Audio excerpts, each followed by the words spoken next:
Bueno, bienvenidos a todos a la cuarta y última mesa de la primera jornada de estas jornadas. Esta última mesa se llama El Mundo del Trabajo 1. Tenemos tres expositores, Analía Godoy, Santiago Barreiro y Mauro Fassini.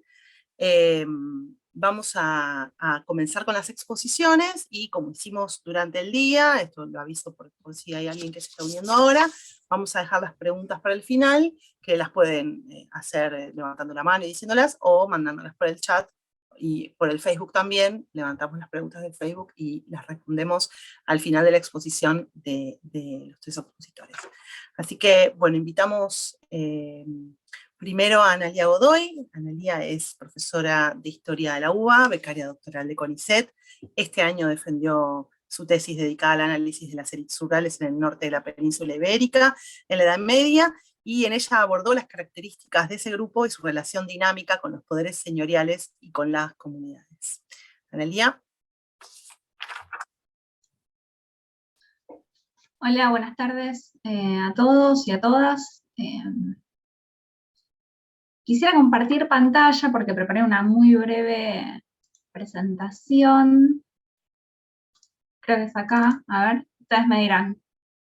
¿Se ve bien? Perfecto. ¿Me puedo mover bien también sí. ahí? No, espera un segundo. Los voy a correr a ustedes porque así encuentro la flechita para mover. Bueno. Como decía Carolina, mi tesis doctoral estuvo dedicada a este grupo tan particular, las élites rurales, los sectores dominantes de las comunidades campesinas en el norte de la península ibérica, concretamente en el espacio leonés, y esta ponencia es una parte de ese trabajo de investigación concretamente centrada en la relación que van a tener estas élites económicas con sus trabajadores dependientes. El título de la ponencia, Salis Basalorum, refiere justamente al fuero dado por el abad de Sahagún al Consejo de Pozuelos del Rey en el año 1197, que incluía una mención literalmente a los vasallos de los vasallos, estas personas que se encontrarían en un estrato inferior respecto del resto de los habitantes a los que se dirige el ordenamiento. Este no es, por supuesto, el único indicio de la presencia de trabajadores dependientes de sus vecinos, pero el reconocimiento, la sanción en el texto foral indica el carácter permanente de estas relaciones y plantea entonces la necesidad de su análisis. La existencia de este estrato de subdependientes ya había sido observado por Isabel Alfonso en un artículo publicado en la revista Past and Present en el año 2007, por lo que en este trabajo lo que me propongo es profundizar el análisis de esas relaciones de subdependencia para contribuir a una comprensión más compleja de la sociedad rural medieval. Para esto voy a empezar describiendo estas relaciones y voy a buscar relacionarlas con las diferencias de riqueza observadas en las comunidades rurales de León en estos siglos, que distinguían por encima de un campesinado medio a un estrato de campesinos ricos, así como también a otro sector obligado a trabajar en explotaciones ajenas. Este fenómeno de diferenciación, lejos de ser un desarrollo de los últimos siglos de la Edad Media, está presente en este periodo de crecimiento y expansión de los siglos XI a XIII. Sin embargo, en estos siglos no implicó la división en una línea nítida de clases antagónicas, sino que se trataría de tenentes o de propietarios mejor dotados, empleando a sus vecinos como sirvientes, pero en el cual ambos grupos están globalmente en una relación de subordinación con respecto a los poderes superiores, digamos, a los señores. Se va a observar entonces la presencia de relaciones que suponen una apropiación del excedente de otros productores que está subordinada a la relación de producción feudal. Lo que va a permitir atisbar, desde mi punto de vista, una articulación compleja de relaciones de dominación en la que estas élites rurales tienen una posición heterogénea. Las relaciones de dependencia que vinculaban a los campesinos más pobres con otros campesinos vasallos abarcaban una variedad de situaciones diferentes, ¿no? Uno puede distinguir tentativamente dos situaciones, aunque en la práctica y en la documentación no se observa con tanta claridad la diferencia entre una y otra forma de dependencia. Por una parte estaría quienes trabajan en las explotaciones de otros propietarios por una duración de tiempo más o menos limitada, yugueros, hortelanos, vaqueros, que reciben del dueño de la tierra los instrumentos de labranza, es decir, la pareja de bueyes y en algunos casos el yugo, y que aparece, por ejemplo, en textos forales como el Fuero de Villarmido del año 1129, por el cual la condesa Estefanía concede a los habitantes de Villarmido, a quien llama sus coleazos, la posibilidad de tener hortelanos y yugueros en sus casas, una referencia que sin ser completamente transparente permite inferir el carácter doméstico de estos dependientes, su lugar como trabajadores que se suman a la unidad doméstica de algunos de los vecinos del lugar. Por otra parte, se encontrarían los campesinos que están instalados de forma, digamos, permanente en solares, digamos, en unidades productivas independientes,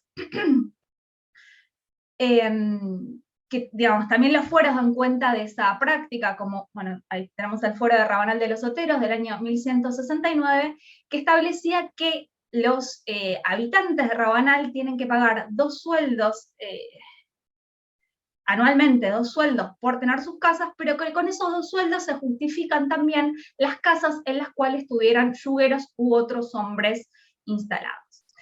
Es interesante destacar que si bien los fueros obviamente normalizan la relación de dependencia entre un colectivo de habitantes y un poder superior, tensionan cualquier noción de homogeneidad en el colectivo de dependientes, no solamente por la inclusión de exenciones y de diferencias en las obligaciones de acuerdo al estatus o a la función, como es, por ejemplo, las exenciones a los caballeros o a los clérigos, temas que no puedo desarrollar en profundidad. Más allá de que existen esas exenciones, también está esta mención explícita o implícita de un estrato de subdependientes en el interior de estas comunidades. Y a esta, digamos, a esta evidencia que está contenida en los fueros que regulan las relaciones entre señores y campesinos, no entre señores y campesinos, entre señores y comunidades campesinas, se le suma también la evidencia diplomática de este tipo de situaciones, que es mucho más temprana, digamos, no solamente porque los fueros, digamos, recién aparecen en el siglo XI y se hacen, digamos, numerosos en el siglo XII. La documentación diplomática permite ver más tempranamente, ya desde el siglo X, también estas situaciones de subdependencia, cuando encontramos situaciones de propietarios que al momento de entregar sus bienes a una institución superior, como una donación piadosa, entregan también lo que le deben otros campesinos, como rentas. Yo puse acá este ejemplo, que es el ejemplo de Salti, que me parece sumamente significativo, porque en ese caso entrega al monasterio de San Miguel de Escalada una viña. Menciona que 2 partes de esa viña las tiene él, pero que la tercera parte de esa viña la tenía otro hombre que tenía que entregar 4 sueldos de vino. En el momento de transferir esa viña, se menciona esta renta que tiene que pagar quien tiene esa tercera parte de la viña, digamos, y es sumamente significativo porque además del reconocimiento de la relación de explotación económica, que se materializa desde mi punto de vista en estos sueldos de vinos que debe entregar, se observa el carácter permanente de ese asentamiento, que continuaría incluso más allá de la alienación al monasterio. Ahora bien, estas relaciones de subdependencia, estos vínculos entre campesinos vasallos y sus dependientes, deben entenderse en vinculación con la presencia de acusadas diferencias económicas en las comunidades rurales del espacio leonés en los siglos centrales de la Edad Media. El mencionado fuero de Pozuelos del Rey listaba a los vasallos de los vasallos junto con quienes carecían de explotaciones propias y quienes recogían espigas de trigo, probablemente por no contar con tierras suficientes que satisficieran su consumo, como los 3 grupos que quedan eximidos de entregar rentas en especie, y por esas rentas en especie esas rentas en especie se les conmutan por mayor cantidad de días en trabajo, lo que daría cuenta tanto de su posición de pobreza material como de la falta de autonomía de su trabajo, que está sujeto a las que está sujeto a estar sujetos a las explotaciones de otros vecinos.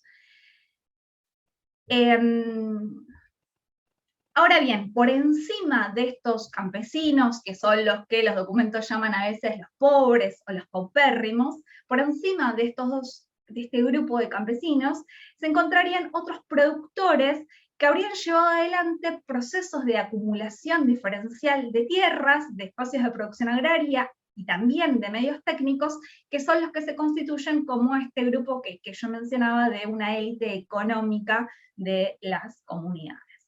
Para estos sectores enriquecidos, la posesión de un patrimonio que probablemente superara por su extensión, pero digamos, en los casos en los que yo lo he analizado en mayor detalle, también por su dispersión, la capacidad de trabajo de la unidad doméstica, fue necesario recurrir al trabajo de estos campesinos con pocas o ninguna tierras, como los que aparecen en el fuero de Pozuelos del Rey.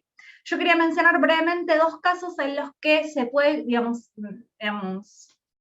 observar cómo confluyen evidentemente esta demanda de una mano de obra suplementaria, esta situación de campesinos dependientes, con también los elementos que pueden asociarse con las fuentes bastante, digamos, limitadas con las que contamos, con la información bastante limitada que dan los diplomas, a una posición de riqueza material. El primer caso sería la manda testamentaria de Domingo Citis del año 1138, que mencionaba los 20 estopos de cereales que le tenía que entregar otro hombre, Juan Estefanis, que también aparece, digamos, como el caso que mencionaba yo antes, como esta situación de deber la entrega de cierta cantidad de bienes. Lo interesante es que en este diploma evidencia la ligación directa de Domingo con el trabajo productivo, porque se refiere a una viña que había obtenido con sus propias manos, a la vez que otros elementos llaman la atención sobre esa preeminencia económica. Dispone de viñas, se menciona también la posesión de un carral, probablemente un recipiente para el transporte de vinos, lo que implicaría, digamos, cierta participación en un proceso que requiere una elevada inversión, como es el de la transformación del producto de las viñas, la mención de un maestro, e incluso, bueno, obviamente la propia realización de la manda testamentaria, estableciendo el destino de sus bienes, de sus deudas y de los cereales que le tienen que entregar, son elementos que, sin desligarlo definitivamente del entorno rural no aristocrático al que está ligado, refuerza la interpretación de que, digamos, constituye estas élites económicas de las comunidades. Otro caso mucho más significativo, porque además existen un conjunto bastante abundante de diplomas sobre esta pareja, es el caso del matrimonio de Juan Domínguez y de Cristina López, cuya trayectoria, digamos, permite además ver con bastante claridad esta situación, digamos, heterogénea en la que se encuentran estos campesinos que son vasallos de señores y a la vez tienen dependientes, tienen como dependientes a otros campesinos. Digamos, esta heterogeneidad en cuanto a sus relaciones hacia arriba, si se quiere, hacia arriba y hacia abajo. En un diploma de comienzos del siglo XIII, Juan y Cristina son mencionados como los amos de un hombre llamado Álvaro López. De acuerdo a ese diploma, Juan y Cristina habían vendido su heredad a un tercer hombre, y ahora Álvaro, que aparece entonces como su dependiente, tenía que entregar su parte de esa heredad a esta tercera persona a la que le venden sus bienes, indicando que luego de esa venta ya no quedaba deuda alguna entre vendedores y comprador. Este caso permite observar la complejidad de estas relaciones. Álvaro, el dependiente, tendría derechos sobre la porción que entregaron Juan sobre la porción que le entregaron a él Juan y Cristina, lo que se manifiesta en que, de hecho, después de la venta, él recibió un maravedí por la tierra que tiene que entregar. Sin embargo, esa venta aparece sujeta a la entrega, tal vez forzada por una deuda que Juan y Cristina habían hecho previamente. Es posible, y esta es mi interpretación, que esa porción le hubiera sido entregada por Juan y Cristina para su explotación y ahora debiera entregarse junto con las otras partes que los primeros habrían conservado originalmente. Ahora bien, por un diploma, también de comienzos del siglo XIII, sabemos que estos amos eran también moradores en solares ubicados en el Valle de Viñayo, que es en la zona de la montaña leonesa, que eran de Lope Ibáñez. No solamente ellos habitaban los solares de Lope, sino que otros elementos vienen a confirmar la dependencia de Juan y Cristina. Fundamentalmente, el hecho de que la heredad que Lope les había entregado implicaba ciertas obligaciones. Obligaciones de carácter, digamos, que están trazadas en el lenguaje de la fidelidad. Nunca tienen que enfrentarse a Lope, no tienen que dejar la heredad, no podían venderla, donarla o cambiarla a personas que no fueran de la familia de él. Juan y Cristina, entonces, parecen ajustarse a las características de las relaciones que los fueros vienen a reconocer o a legitimar, campesinos dependientes que tienen ellos, a su vez, subdependientes. Otros diplomas contemporáneos permiten situar esta pareja entre estos sectores enriquecidos y destacados del mundo rural. En primer lugar, aparecen como propietarios múltiples, adquiriendo bienes rurales en el Valle de Viñayo, a donde compraron tierras, pagando en metálico y en animales, a la vez que Juan, digamos, participa como confirmante en al menos 10 transacciones relativas a bienes y a tierras localizadas en el mismo entorno de Viñayo, lo que también puede interpretarse como un indicio del respeto, de la consideración o de la confianza que podría haber tenido entre sus vecinos, y también permite observar el alcance de una red de relaciones esencialmente local. Ahora bien, como se observa a través de los textos forales y se observa en la evidencia diplomática, ambas situaciones que yo mencioné previamente, la de los trabajadores dependientes en la misma explotación y aquella de los trabajadores instalados en otras explotaciones, son admitidas por los poderes feudales y subordinadas a las formas de explotación señorial del trabajo campesino, aunque no en la misma medida. En el caso de los yugueros... Perdón que te interrumpa, estamos pasando los 15 ya, ¿eh? Dale. Perfecto, voy redondeando entonces. No tenés un poquito más de tiempo, pero... Gracias. Decía yo, estos yugueros y hortelanos de Villarmido quedaban separados del poder del señor y por lo tanto de las obligaciones con respecto a este, porque se establecía que no tendrían otro señor más que el poblador de Villarmido en cuya explotación residiera. En cambio, otros fueros, como el de Rabanal del Camino, que también mencioné, se insistía en la necesidad de que quien ocupara el solar cumpliera con el fuero, es decir, no quedan completamente separados de esa relación. La evidencia foral y diplomática entonces permite valorar la doble adscripción de estos campesinos, ricos como campesinos solariegos, vasallos ellos, sometidos a distintas obligaciones con respecto a los poderes feudales, pero ejerciendo ellos también un dominio económico sobre otros campesinos a los que instalaban en sus tierras o que trabajaban sus explotaciones. El sociólogo norteamericano Eric Wright, en su conceptualización sobre las posiciones contradictorias de clase, observaba que la posición de un agente en una estructura de clases determinada podía ser múltiple, compleja o contradictoria, como consecuencia de la intersección de diferentes relaciones de explotación basadas en la apropiación diferencial de distintos bienes. Para nuestro propósito más amplio, que es comprender la complejidad de la sociedad rural medieval, pero también para los más limitados, pensar la posición de las élites rurales en esa sociedad a partir del análisis de esas relaciones de subdependencia, esta noción de intersección de diferentes relaciones de explotación que da lugar a posiciones múltiples y heterogéneas resulta más que sugerente. En el marco de la estructura social feudal que divide señores y campesinos y de la relación social de producción básica en el feudalismo, la explotación de este campesinado por medios extraeconómicos por parte de una clase señorial dotada de tierras, pero esencialmente de un poder jurisdiccional que le permite apropiarse del excedente a través de rentas en especie, en dinero y obviamente distintas obligaciones en trabajo, la posición de aquellos que instalan campesinos en sus solares resulta heterogénea. Estos vasallos se encontrarían, como se ha visto, ellos mismos en una relación de dependencia con respecto a los poderes feudales, tanto si se tratara del poder regio, de magnates laicos o de instituciones eclesiásticas, y los fueros muestran, como acabo de decir, esas obligaciones que deben cumplir.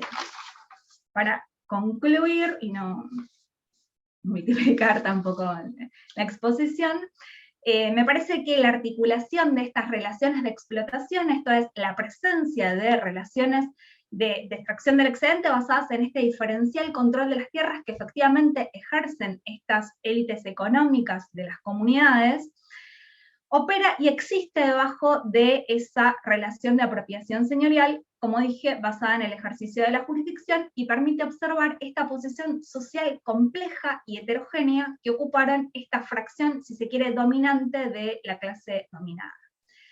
Es probable, no obstante, que no se trate de una posición contradictoria de clase, puesto que estas élites de las comunidades campesinas dominan económicamente una fracción de la comunidad, la más pobre, mientras que su sujeción al poder de los señores los acerca tanto a sus dependientes como al resto de los vecinos.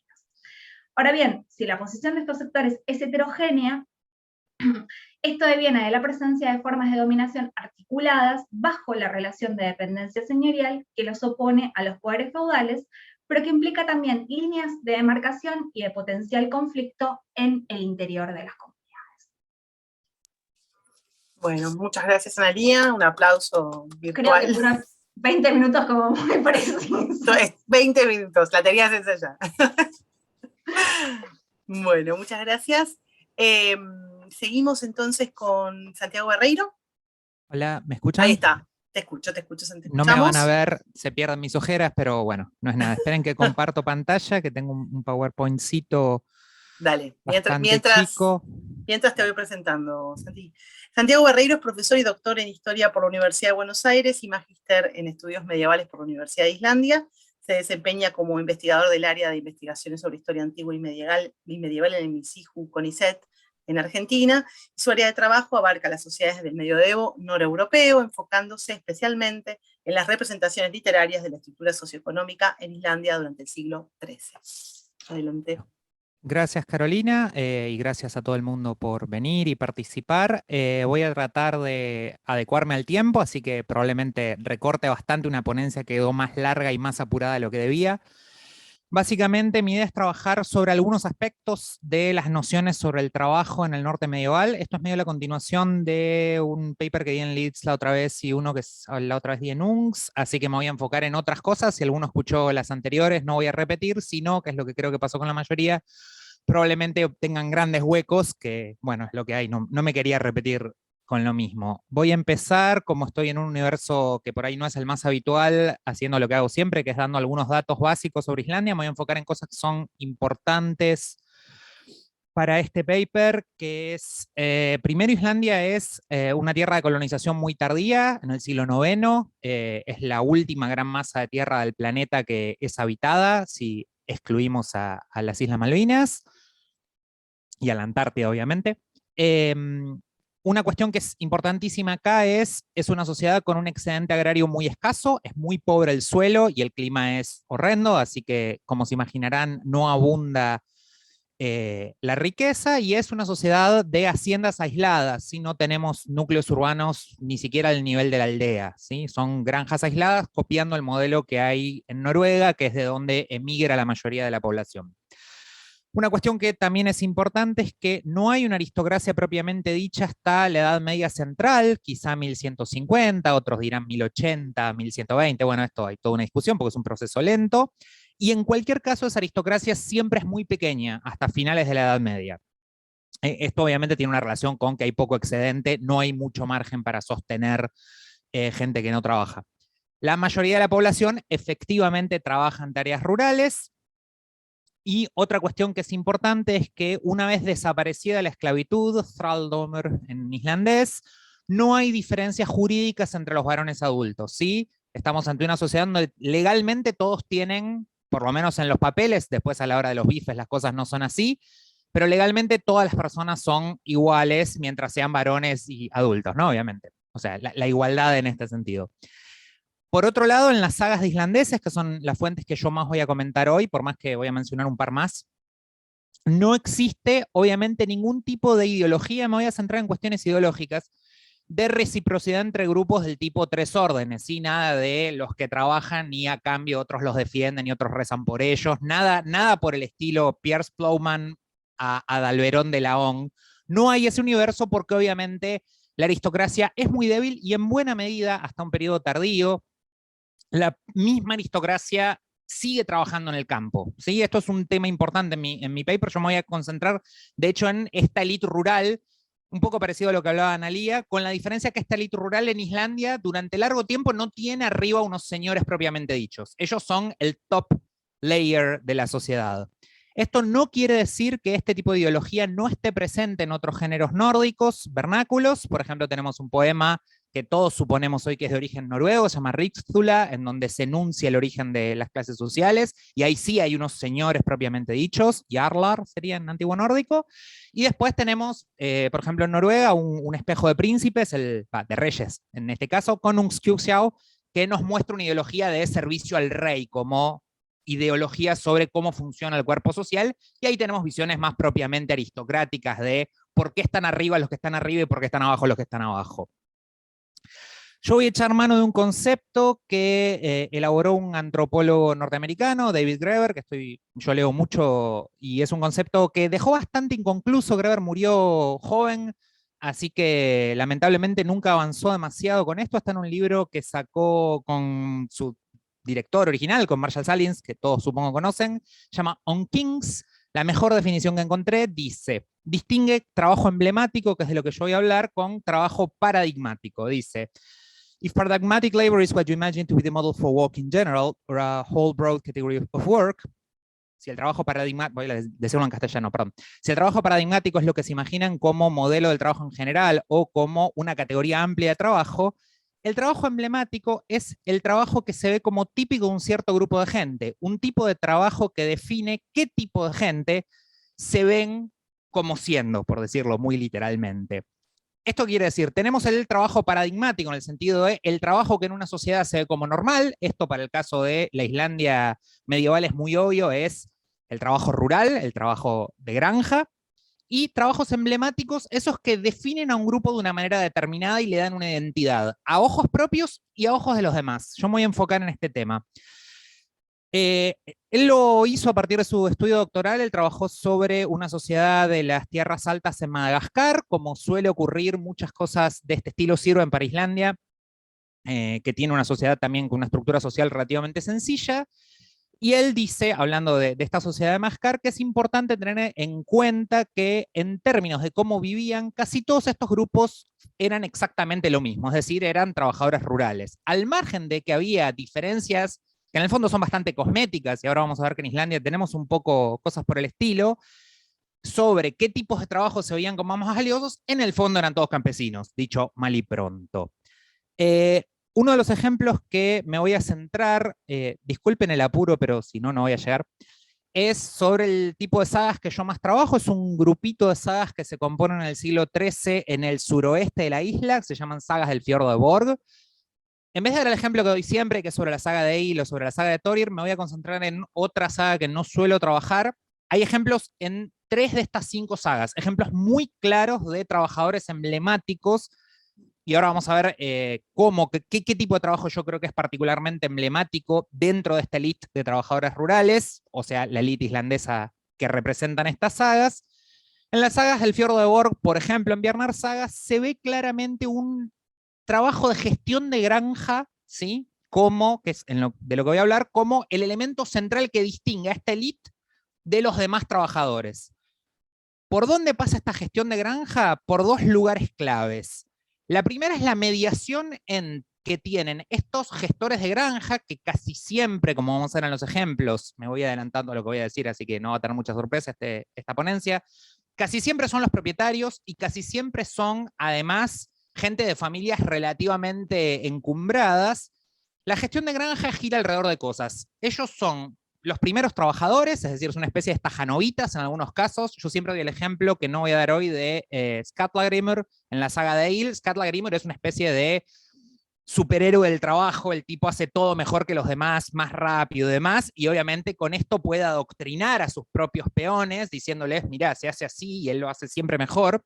Y por otro, que tienen un conocimiento, a veces práctico, casi siempre, y en algunos casos incluso una especie de conocimiento mágico, una clarividencia sobre cómo calcular qué va a pasar en la hacienda a futuro. Por ejemplo, lidiar con el invierno, que como ustedes imaginarán, en Islandia es un problemita.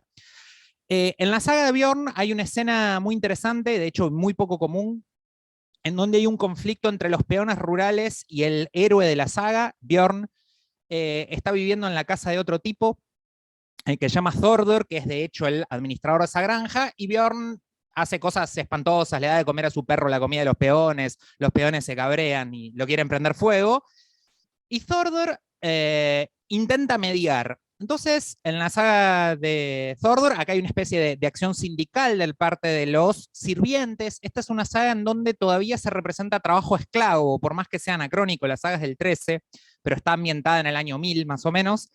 Y dice, los sirvientes amenazaron con huir hacia otra parte por el modo de administrar el hogar. Es decir, le están diciendo a Björn, deja de darle de comer al perro mi comida, nosotros queremos comer.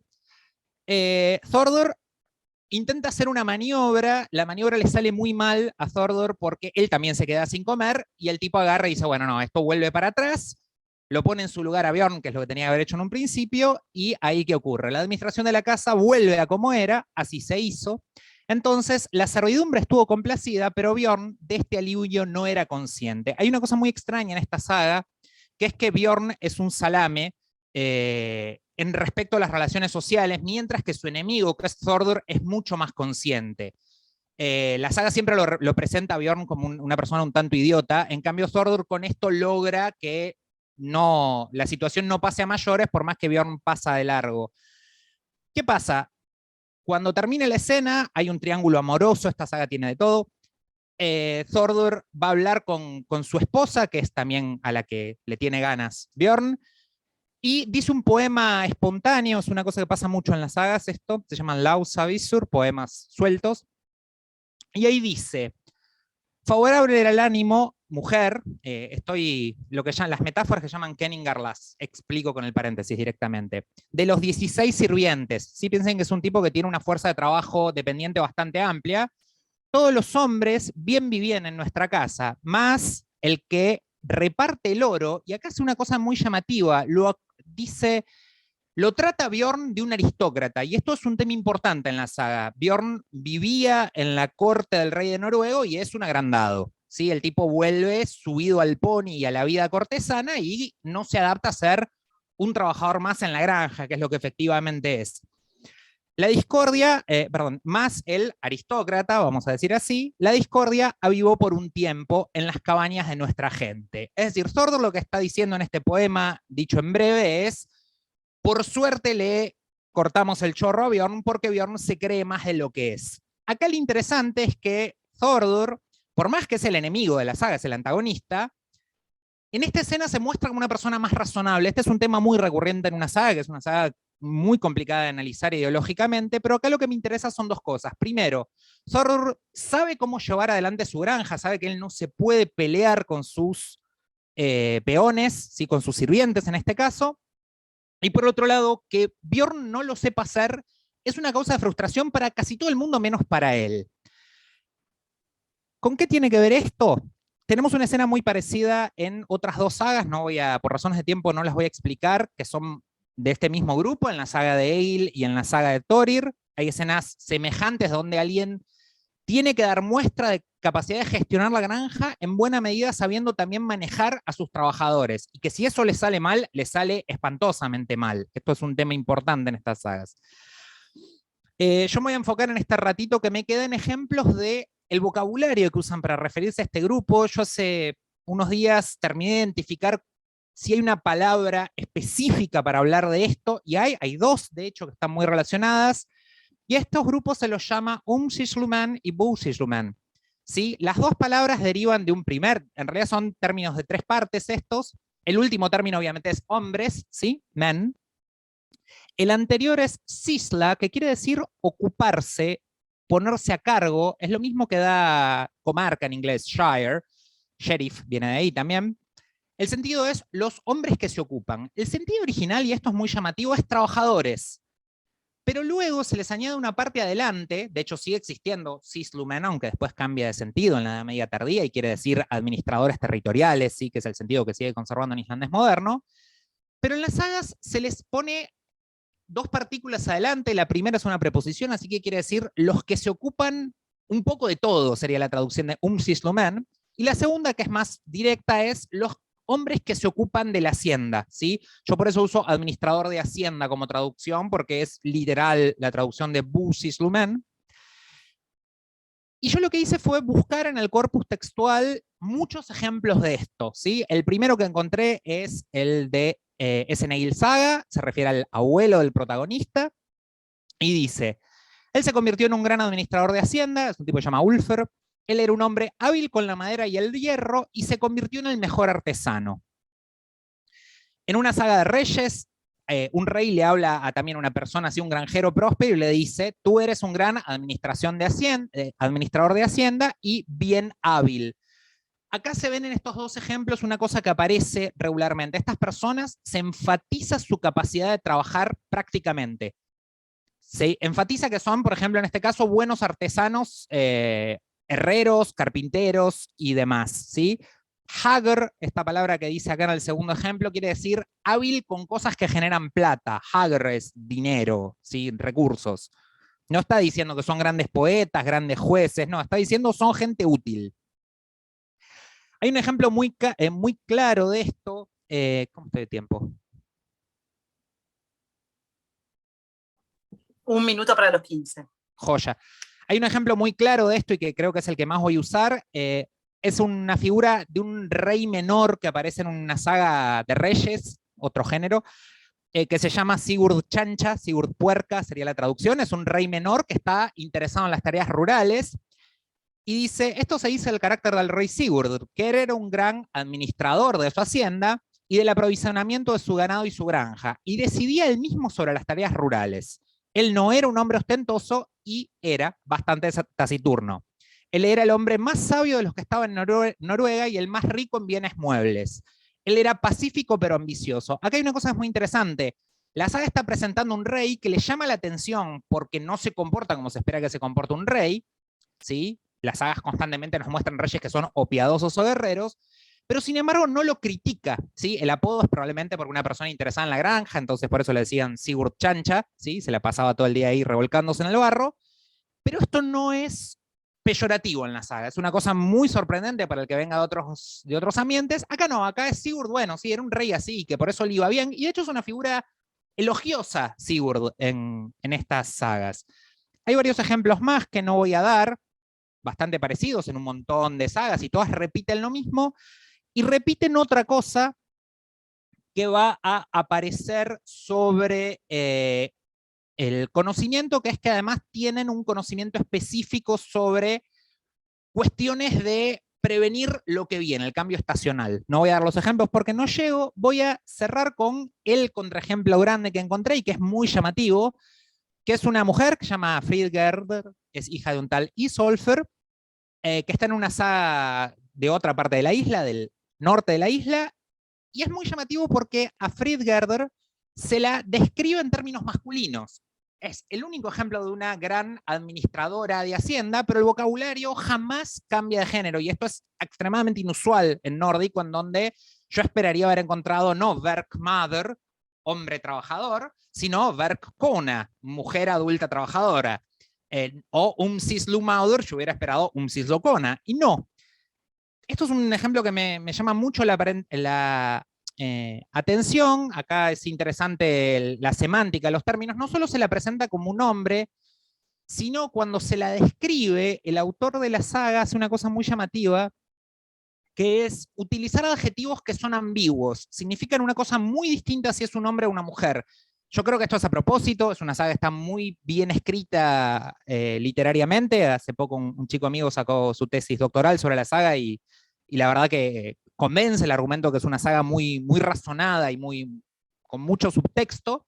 Acá hay un ejemplo de esto. Y el vocabulario que usan, creo que hay un juego de palabras fuerte entre describirla como una mujer prometedora e imponente, pero que si en realidad también se la describe como un hombre, porque el vocabulario dice claramente que es un hombre, cuando se refiere a ella como trabajador o como administrador, dice que es, bella es, prometedor, si es un hombre, que le decís ven, y después imponente, que sería para una mujer. Cuando decís Skorligger de un hombre, decís que es varonil, en el sentido de que es bien viril. Hay una sola excepción menor, más, que es una figura, el único que se describe con un cislumador, que es un don nadie, es el único contraejemplo que encontré de los 14 que vengo encontrando de todo esto. Puede que haya 800 más, probablemente haya. Pero bueno, para concluir este pantallazo sobre los cislumen y cómo su trabajo es emblemático. Los administradores de Hacienda, que casi siempre son varones y miembros del sector más rico, bönder, como se les suele decir a estos granjeros propietarios ricos, son presentados como figuras positivas y destacables superiores al común de otros granjeros. Se destacan sus virtudes, especialmente el conocimiento práctico y el esfuerzo. Y ahí me quedó mal porque este PowerPoint lo hice apurado. Esto va a morir. Aparecen principalmente en dos cosas, como los primeros trabajadores, ¿sí? Como los más capaces de hacer lo que hacen todos, más que como un sector social distinto. Y otra cosa que no me expandí acá en este paper, que ya vengo trabajando en los anteriores, es que todas estas figuras aparecen como padres fundadores y ancestros de las familias que controlan la vida de la isla en la época que se escriben las sagas, es decir, en los siglos XIII y XIV. Gracias. Gracias, Santiago. Aplauso virtual. Muchas gracias por tu exposición y por estar ahí con el tiempo. Bien, muy bien. Dejo de compartir pantalla. Bueno, pasamos a la última ponencia de la mesa. Mauro Fassini, el autor es profesor de enseñanza media y superior en Historia de la Facultad de Filosofía y Letras, doctorando en Historia por la misma facultad y cuenta con una beca doctoral de CONICET. Su investigación doctoral versa sobre el desarrollo de la protoindustria textil en Murcia durante la Baja Edad Media y se interesa particularmente por la relación entre el desempeño económico y el entramado institucional urbano. Te escuchamos, Mauro. Bueno, muchas gracias. Buenas tardes a todos y todas. Bien. La ponencia que traje hoy se llama Las formas de control del trabajo en la manufactura textil Murcia, siglos XIV y XV, aunque la voy a limitar al siglo XV para no extenderme. Bien.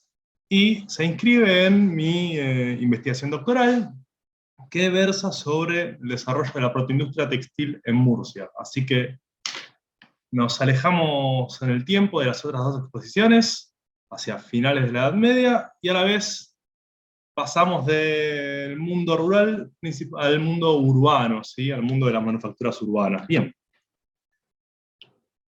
En su versión, su desarrollo maduro, el modo de producción capitalista, desde incluso antes de su madurez completa, desde la manufactura en adelante, ¿bien?, encuentra al obrero sometido al poder despótico del capital. Existe una organización jerárquica del trabajo, mecanismos de vigilancia internos que son intrínsecos al proceso laboral, que aseguran la disciplina, que aseguran la ejecución del proceso laboral en los tiempos pautados, aseguran que su ejecución sea correcta, que no se desperdicie materia prima, bien. Asimismo, el capital puede disponer de la fuerza de trabajo con una discrecionalidad que es absoluta, que es, podríamos decir, única, bien, en relación a los otros modos de producción en su desarrollo histórico, y tal poder, y enfatizo su carácter despótico, bien, ha permitido que, por ejemplo, Ellen Menzies Wood, en un trabajo clásico bastante polémico también, digo, con intención de polemizar, discuta que en el capitalismo exista una separación entre lo político y lo económico, bien, como esferas completamente independientes, en la cual lo político se circunscribe a la estatalidad, bien, a los poderes públicos, mientras que la capacidad de dominar el trabajo por parte del capital pertenezca al mundo meramente económico. Según la autora, esta separación es aparente, en tanto y en cuanto la capacidad de mando de la cual dispone el capital, la capacidad de mando sobre el trabajo, constituye poder político privatizado, ¿sí? Es la apropiación de facultades políticas por parte del capital que otrora estaban depositadas sobre la autoridad pública. Estas capacidades, estas facultades de mando sobre el trabajo, fagocitadas por el capital, se convierten en capacidades empresariales. Así, la propiedad privada queda dotada de poderes políticos, más separadas de las funciones públicas y del poder de coerción directa, que sí quedan depositados en el poder estatal. En este sentido, nos encontramos más que ante una separación de lo económico y lo político, en, si se quiere, una separación de los momentos de coerción y de apropiación del excedente que constituyen ambos facultades políticas. Macy Wood esto lo puede sostener en determinadas afirmaciones que están en el tomo 1 del Capital, particularmente en el capítulo 11, el capítulo destinado al análisis de la cooperación, ¿bien? Donde Marx compara, por ejemplo, la capacidad de mando del capitalista con las órdenes que da un general en el campo de batalla, enfatizando esta cuestión coercitiva, esta cuestión despótica, y más aún cuando en un pasaje, refiriendo a la capacidad, el poder de mandar sobre el trabajo en la sociedad moderna, refiere a este como, y cito, ese poder de los reyes asiáticos o de los teócratas etruscos es conferido al capitalista. Bien. Así que en este sentido, hay una intencionalidad en el capital, por lo menos en la lectura que hace Macy Wood, de un poder político apropiado por el capital para servirse, para poder mandar sobre el trabajo. Ahora bien, este no es el cuadro que me toca analizar a mí en el contexto transicional.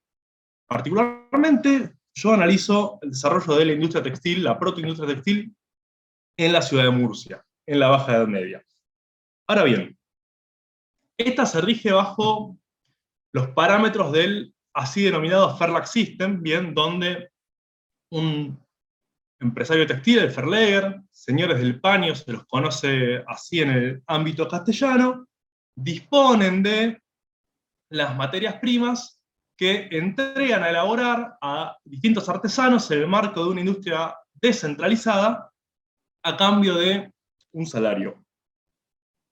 En la pañería existen condiciones técnicas, ¿sí?, de la propia producción textil que admiten, bien, el desarrollo de esta forma de producción, bien, en tanto y en cuanto, y a contramano de lo que usualmente se cree, nos encontramos ante un proceso productivo fragmentado, dividido en múltiples unidades independientes entre sí, abocadas a distintas partes del ciclo textil. Es decir, que nos encontramos ante un proceso técnico complejo, bien, que es imposible de ser concentrado en una unidad artesanal independiente que lo maneje de cabo a rabo, y de esta manera, tamaña fragmentación admite, y no solo admite, sino que favorece la aparición de agentes capitalistas que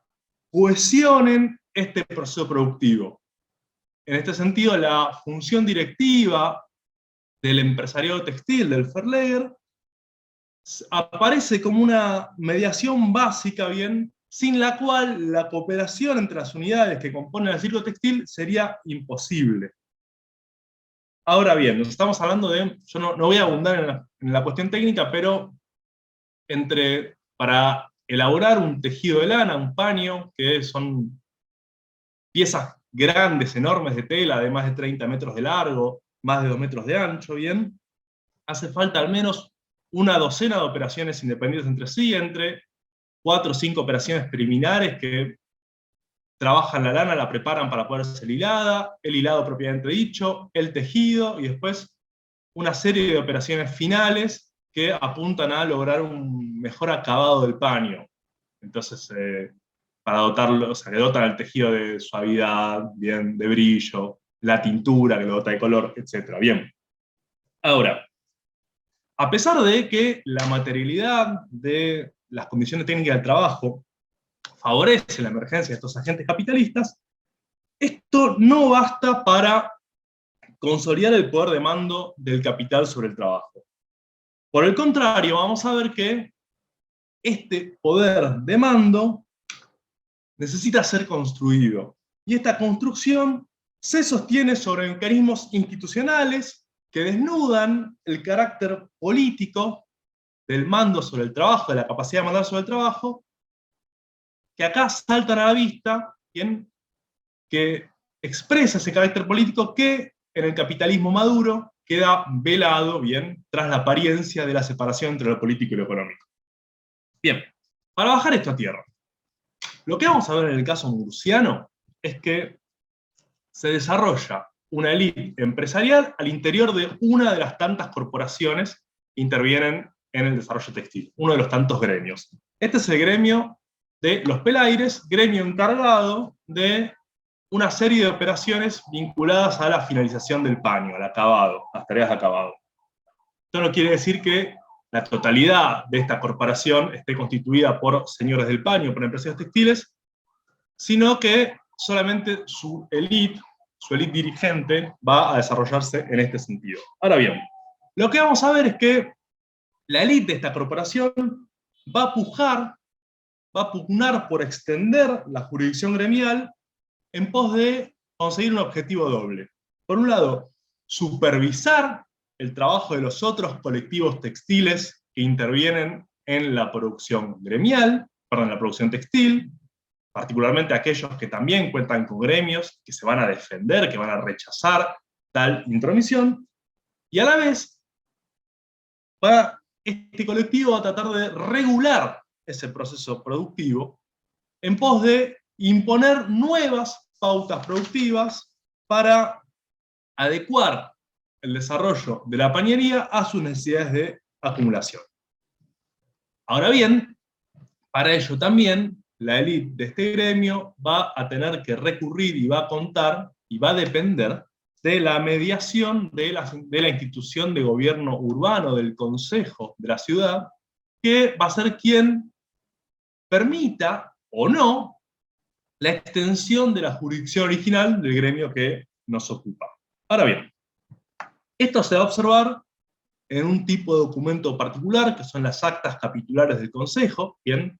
Son las actas de las reuniones del Consejo, que se reúne 2 veces a la semana, y que en Murcia esas actas están conservadas, existe un registro de estas actas excepcional para el territorio castellano, porque se conservan prácticamente de manera ininterrumpida para el periodo de mi atención. Ahora bien, un primer episodio lo encontramos en 1416, cuando los veedores, los representantes de la Corporación Pelaire, se van a presentar ante las autoridades urbanas para demandar que los tejedores modifiquen sus telares. Acá se nota bien el contraste con el desarrollo capitalista moderno. Si un empresario, si un industrial necesita adaptar un proceso productivo, cambia la máquina y listo. En este caso, como los tejedores controlan sus herramientas, sus telares, a la élite de empresarios pelaires no le queda otra que recurrir a estos mecanismos políticos para tratar que estos artesanos modifiquen sus herramientas de trabajo. Lo que necesitan básicamente es que ensanchen los telares. ¿Para qué? para, y cito, lograr paños más anchos, parecientes, vendables, provechosos. Lo que está buscando esta élite es que aumente la calidad de los textiles para poder facilitar su comercialización. Esto se inscribe en una tendencia de comienzo del siglo XV en adelante a ensanchar los paños bien, que es algo que se verifica en los núcleos dinámicos, los núcleos pañeros más dinámicos bajomedievales, y particularmente esto se verifica en Valencia, bien, que es una ciudad que está muy próxima a Murcia, cuya pañería compite directamente con la pañería murciana. Entonces, el empresariado Pelaire lo que está buscando es adaptar el proceso productivo a los cánones de la pañería valenciana para poder competir de igual a igual. 30 años más adelante, encontramos unas peticiones generales, también de esta élite Pelaire, que apuntan particularmente bien a mejorar la elaboración de un tipo de paño, que es el paño 21, se le dice así, son paños que llevan 2100 hilos, que en este momento es el paño que está al tope de gama de la producción local, es un paño no es un paño suntuario, bien, sino es un paño de una calidad media alta, bien, que podrían consumir distintos sectores pertenecientes al estrato de los pecheros, bien, pero más bien acaudalados. Bachilleres, comerciantes, notarios, ¿por qué no artesanos ricos? ¿Por qué no campesinos ricos? Bien. Es decir, no se trata de un producto que consume la nobleza. Bien. Ahora bien, estas peticiones, ¿qué demandan? Por un lado, que los tejedores aumenten la cantidad de lana que incorporan en estos paños. Bien. ¿Para qué? Para que, y cito nuevamente, para que los paños sean, abro cita, más loados, preciados, cada y cuanto de aquí hubiesen de salir a otras partes, o los que de otras partes viniesen aquí. Y se trata de una imposición a los tejedores que, según dicen los Pelaires, estos rechazan a fabricarlos de esta forma al estilo de Valencia, al estilo de los paños valencianos. ¿Por qué rechazan esto? Básicamente porque implica mayor trabajo, porque incorporar más lana a un paño es tejer más, es trabajar más. ¿Por qué pretenden los Pelaires que los paños incorporen más lana? Porque así se logra un paño de mayor densidad, como las sábanas. Si alguna vez alguien compró sábanas últimamente, puede ver que a mayor cantidad de hilos, más cara es la sábana, ¿bien? Porque es más densa, es más suave. Lo mismo sucede con los tejidos medievales. Mauro, Este conjunto, vamos 15 sí. ya, ¿eh? Ok, excelente, bien. Este conjunto de peticiones también va sobre el tintado. Por ejemplo, los propios Pelaires van a demandar que los tintoreros de la ciudad modifiquen el proceso productivo de forma tal que los colores se tornen más vivos, ¿sí? Se tornen más vivos y más resistentes. Bien. Ahora, la intervención de mi sujeto predilecto no se limita a modificar las pautas productivas, sino también a tratar de supervisar el trabajo de otros colectivos. Y acá también la gran víctima va a estar constituida por el colectivo de los tejedores, que, como se podrán notar, tiene un rol central en el proceso productivo, y de allí la marcada intervención de la élite Pelaire. Bien. Estas peticiones de 1446 que les nombraba, asimismo, los Pelaires van a demandar el derecho a controlar la calidad de los paños 21, la calidad del tejido, o sea, la calidad de la labor de los tejedores. Bien, esto es una marcada intromisión en la jurisdicción de otra corporación. Es decir, cada corporación tiene sus representantes, sus veedores. Una de sus facultades, una de las facultades de los veedores de cada corporación es controlar el trabajo de sus agremiados. Bien, son ellos los que juzgan si el trabajo ha sido ejecutado de forma correcta o no. Lo que están demandando acá los Pelaires y van a conseguir es poder ser ellos, que sean sus representantes gremiales, los que juzguen el trabajo de otra corporación. En este caso, en 1446, se va a verificar específicamente sobre estos paños 21. Ahora bien, 20 años después, un poquito más, en 1469, encontramos en las actas capitulares que hay una disputa entre tejedores y pelaires por la jurisdicción en general sobre el tejido. Lo que se está disputando particularmente es la potestad para juzgar los defectos del tejido si se descubren luego de operaciones productivas posteriores. Hay determinados defectos que saltan a la vista una vez que el paño ha pasado por las últimas operaciones, ¿bien?, que sí pertenecen a la jurisdicción pelaire. Ahora bien, los veedores y los tejedores lo que demandan es ser ellos quienes tienen la potestad para juzgar esos errores, porque es un error del tejido. Los pelaires dicen, no, esto nos corresponde a nosotros porque lo encuentran los miembros de nuestra corporación. En este caso, el Consejo otorga una solución salomónica y manda que la supervisión, que el derecho a juzgar estos errores, es decir, los errores del tejido, pero encontrados en las últimas, una vez que el paño sufre sus últimos tratamientos, manda que esta supervisión sea conjunta, que la realicen los veedores de ambas corporaciones. Por último, en 1499, es decir, 30 años después, encontramos en el Consejo una queja de los veedores de los tejedores, planteando que los pelaires se entrometen en su jurisdicción, irrumpen en sus talleres, en sus obradores, para poder juzgar, para poder examinar la lana antes de que los paños sean tejidos. Tras lo cual, el Consejo determina que, bueno, que los pelaires juzguen los paños una vez tejidos. Es decir que nos encontramos, si bien esta es una pequeña victoria de los tejedores que encuentran su demanda satisfecha, en realidad nos encontramos ante una derrota que es total, porque ya no se está discutiendo si los veedores de la peleiría tienen la capacidad o no para juzgar la labor de los tejedores, sino que simplemente nos encontramos la discusión se remite a, bueno, ¿en qué momento? ¿Antes de que el paño sea tejido o después? Bien, para concluir, planteé, siguiendo trabajos de Ellenwood, que en el capitalismo moderno, el capital goza de un poder que es despótico, ¿bien?, y que se trata de una capacidad política, del poder político privatizado, aunque oculto, bajo la aparente separación de lo político y lo económico.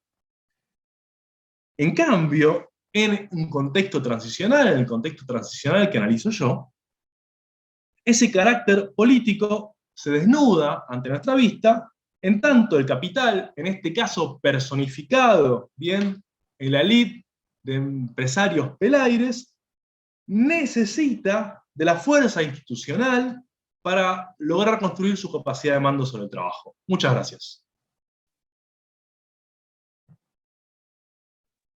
Gracias, Mauro. Un aplauso virtual también a Mauro. Abrimos entonces a las preguntas a los integrantes de la mesa. En el chat creo que no había, no sé si... No.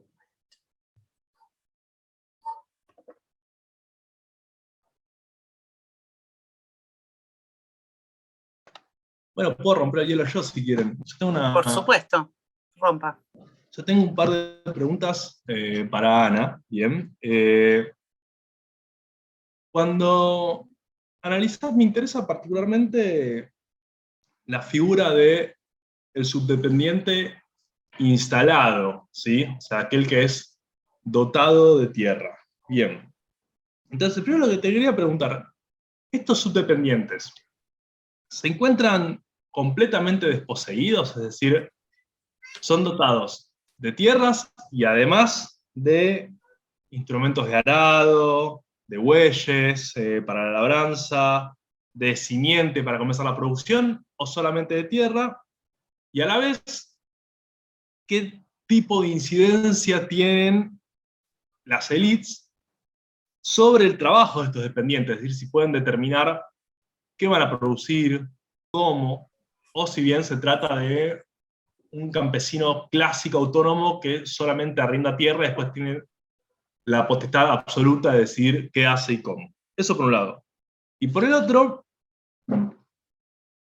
si existen mecanismos institucionales, bien, para dominar a estos subdependientes, y en ese caso, por ejemplo, ¿qué pasa cuando uno de estos campesinos instalados, por ejemplo, no cumple con sus obligaciones? Digo, ¿con qué mecanismos cuenta, si es que los tiene, la élite para poder exigir el pago de la renta, etcétera, etcétera?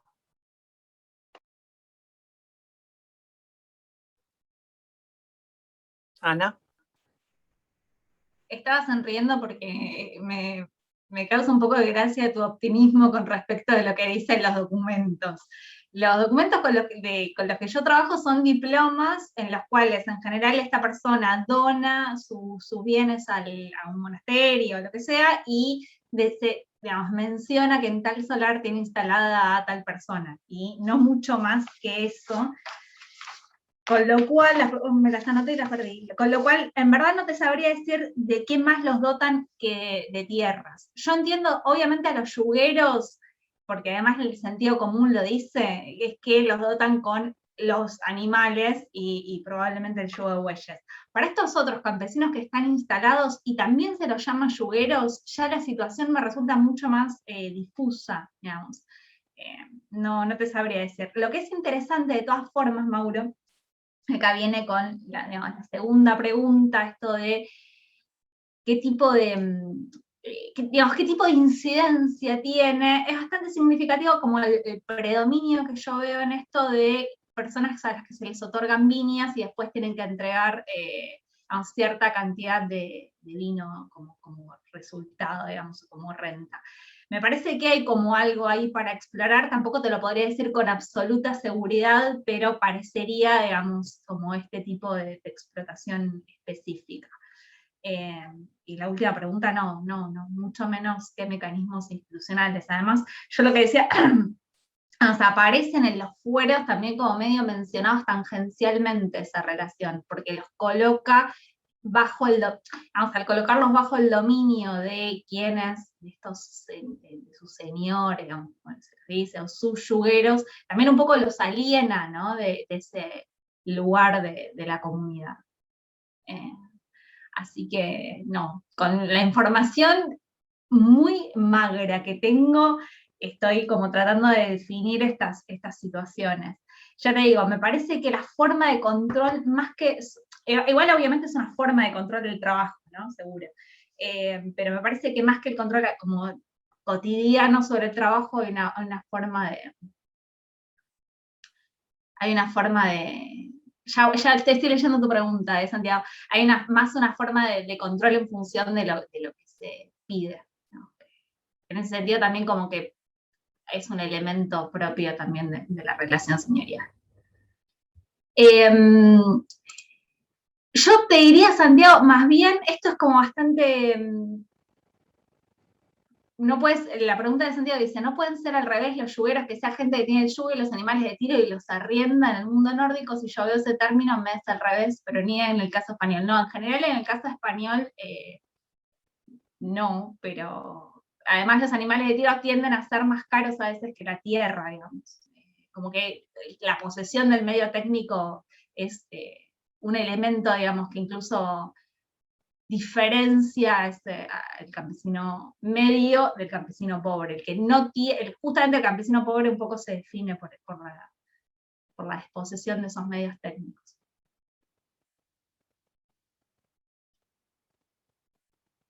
O así lo presentan los fueras, ¿no?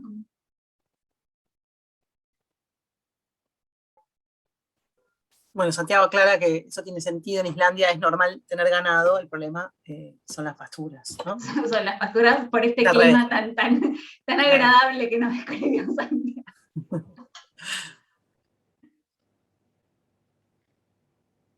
Claro, topar. Sí, sí. Bueno.